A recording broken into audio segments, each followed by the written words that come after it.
What would happen if the strike goes, let's say, longer than a week?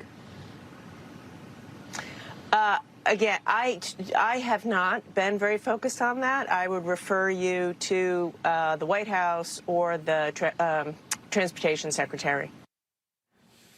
Tonight's red hot video, that's Joseph Robinette Biden's Commerce Secretary, Gina Raimondo, admitting that she's utterly incompetent, not paying attention, doesn't really know about the biggest strike to hit the country in a decade or more. And, you know, this in response to the Longshoremen's Union, the largest union representing port employees in the United States of America, announcing that they will begin striking at midnight tonight. And it will be, and we were just talking about it during the break, incredibly disruptive to the economy. And, you know, honestly, at this point, we're looking at Christmas season and Election Day. Yeah, JP Morgan estimates the daily losses at $5 billion, or about 6% of our national GDP. And everybody knows what the solution is. Invoke Taft-Hartley and say that this is a matter of national security, which it is. These are workers that these are not minimum wage workers that are fighting for health care benefits. These are workers that make upwards of $200,000 a year who are fighting not only for more money, but also to stop automation. And remember, this automation is also really important to screen these goods, to make sure you don't have pirated goods, to make sure you don't have illegal drugs, illegal fentanyl. They want to block that. And if you look at ports in China can they can move 113 containers per hour. New Jersey and New York, two of the biggest ports in the world, move half the rate, and yet they want to block it. And because it's right before an election, Biden is torn between, does he do the right thing and just say this is a matter of national security, or does he cower to the unions and let the American economy take the hit? I'm guessing cower to the unions and let the economy take the hit. You that $1,000, you win. But let me go to this personal capacity thing. This has now become a constant refrain from Biden's cabinet.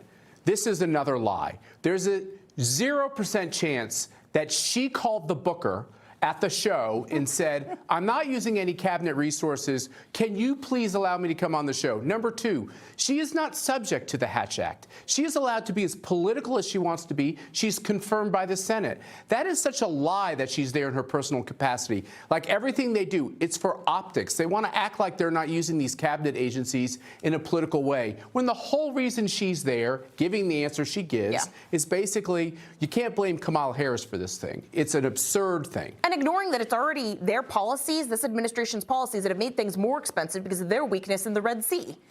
Well, and this really could be a gigantic deal economically everywhere in the country, from a grocery store to your car dealership and beyond. You know, Biden addressed the strike kind of yesterday, even, this is ironic, even when he wasn't asked about it.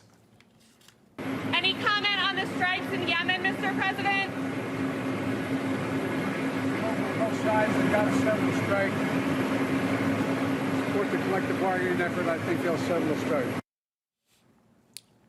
Now, crazy old grandpa, he was asked about Israeli airstrikes in Yemen against the Houthi rebels, and he didn't understand, and he responded with a sort of an answer about the longshoremen going on strike. Maybe Biden needs more vacation time, Chris. Come on, seriously. But it just shows how dysfunctional the White House is, where no one is leading. The mere fact is, you know this strike is coming, and there's an office called the Cabinet Affairs Office. You bring together the members from the Department of Transportation, Department of Commerce, Small Business Administration.